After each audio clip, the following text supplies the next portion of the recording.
BRS party అంటేనే దళిత వ్యతిరేక party అని ఉద్యమ సమయంలో దళితుని ముఖ్యమంత్రి చేస్తాను అని చెప్పి మోసం చేసిన బీఆర్ఎస్ పార్టీ శాసనసభ సమావేశాల్లో దళితుడైన స్పీకర్ గడ్డం ప్రసాద్పై మాజీ మంత్రులు అనుచిత వ్యాఖ్యలు చేయడం సిగ్గుచేటని చేగుంట మండల కాంగ్రెస్ పార్టీ అధ్యక్షుడు వడ్ల నవీన్ కుమార్ అన్నారు.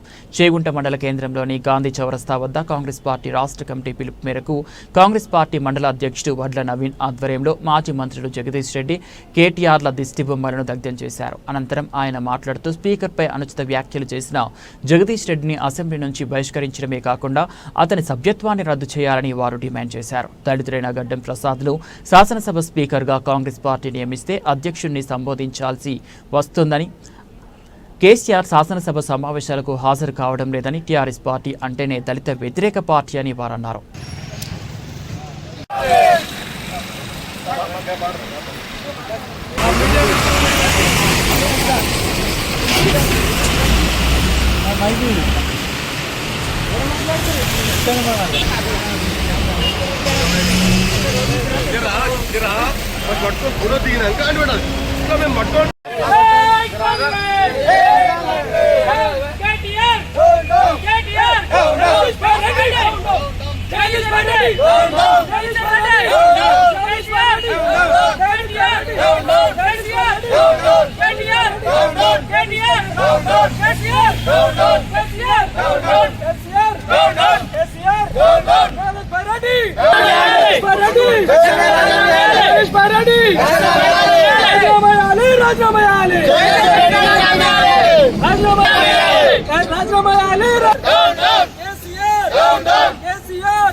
టీపీసీసీ పిలుపు మేరకు, అలాగే జిల్లా కాంగ్రెస్ అధ్యక్షుడి పిలుపు మేరకు, అలాగే దుబ్బాక కాంగ్రెస్ పార్టీ ఇన్ఛార్జ్ చెరుకు శ్రీనివాస్ రెడ్డి గారి ఆదేశాల మేరకు ఏదైతే మొన్న అసెంబ్లీ సెక్షన్లో స్పీకర్ పైన అనుచిత వ్యాఖ్యలు, స్పీకర్ గడ్డం ప్రసాద్ గారి పైన అనుచిత వ్యాఖ్యలు చేసిన బీఆర్ఎస్ పార్టీ నాయకులు కేటీఆర్ కానీ, జగదీశ్వర్ రెడ్డి కానీ నోరు అదుపులో పెట్టుకోవాలని, దళితులను కించపరిచేలా కాంగ్రెస్ పార్టీ దళితులకు గౌరవం ఇస్తూ అసెంబ్లీలో అధ్యక్ష గౌరవ సభ అధ్యక్షునిగా ఒక దళితుడిని నియమించడం చాలా గొప్ప విషయం.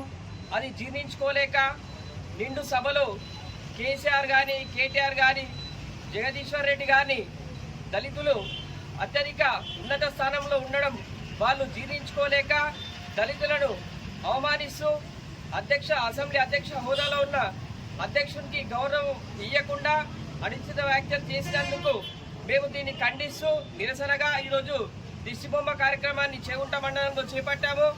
తక్షణమే బహిరంగ క్షమాపణ చెప్పాలని కేటీఆర్ని, అలాగే జగదీశ్వర్ రెడ్డి గారిని డిమాండ్ చేస్తున్నాము.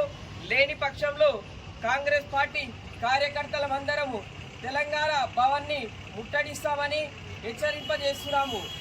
జై కాంగ్రెస్!